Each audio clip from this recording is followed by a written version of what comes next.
Hey guys, thanks for stopping by. Let's make some super delicious fried ham and cheese ravioli. We start off by making the ravioli sheets, which is really quite simple. Let me show you how. All you need to do is, make a well in the flour, add some salt to the eggs, and add a dash of oil, and that's it. Whisk and slowly incorporate the eggs to the flour.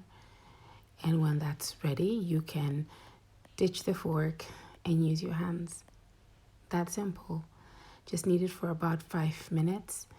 And when it's come together and it's somewhat of a smooth dough, you cover it in cling film, let it rest for 30 minutes, and in the meantime, prepare your filling. I bet you probably thought it was much harder and complicated than that, but really, it is that simple. So, for our filling, we use mozzarella, fresh mozzarella, Parmigiano Reggiano. If you don't have that, you can use Parmesan and some finely chopped ham, cooked ham, that is. Salt and pepper. Pepper is optional, so add it if you like it. If not, ditch it. And after 30 minutes, your pasta dough is ready. For the fact that I believe not everyone has a pasta making machine at home, so I choose to use a rolling pin to show you that you don't need a pasta making machine. So once your dough is nice and soft, just lightly flour your working surface and portion the dough into 4 pieces. The reason for this is because you need quite a bit of space to roll out your ravioli sheets. This recipe will yield enough to serve 15 to 20 people. But if you prefer to make this for, let's say, 5 people, I would recommend that you portion the dough into 4 and use only 125 grams of the dough. You could alternatively use the rest for making lasagna. Or you could cut it up into fettuccine, which is a much simpler option compared to other pasta shapes.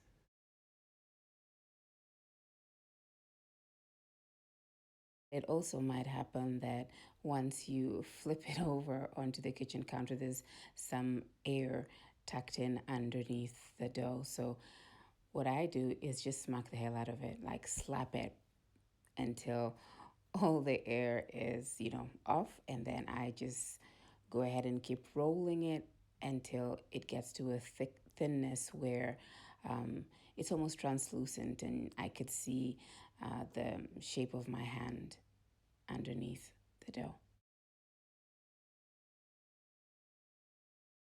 I keep getting this feeling that I should not be calling it dough at this point, but I'm not sure what else to call it. Should we call it ravioli sheets, perhaps?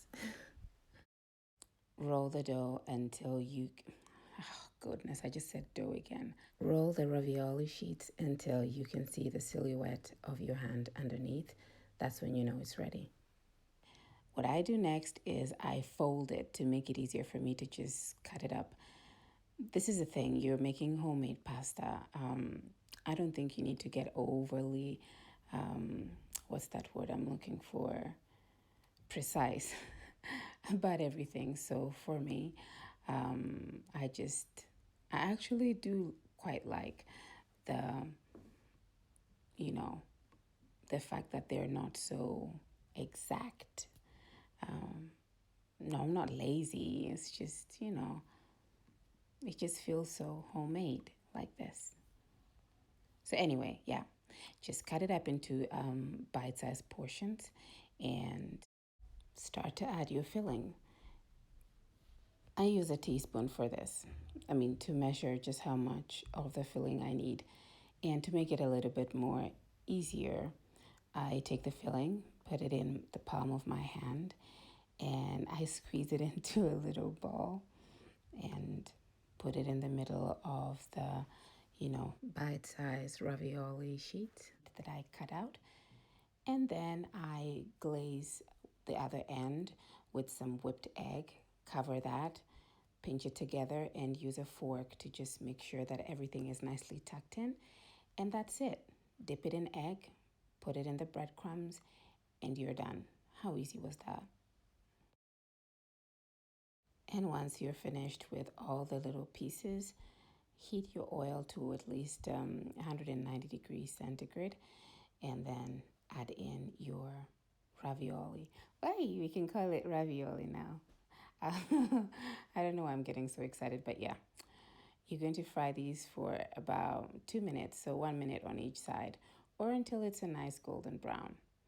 And then you take them out and let the excess oil drain on a kitchen towel, and they're ready to go.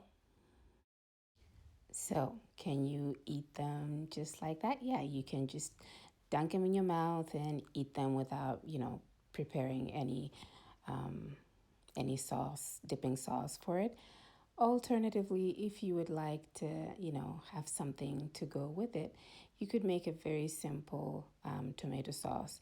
Just heat some oil on a pan and add some garlic, and then add the tomato passata. And after that, oh, look at that, gee whiz. Anyway, add passata and let that cook for about 7 minutes, and you're done. Dip your ravioli and enjoy. So I hope you make it. I hope you come back again and subscribe to the channel, share, like, and see you soon. Bye.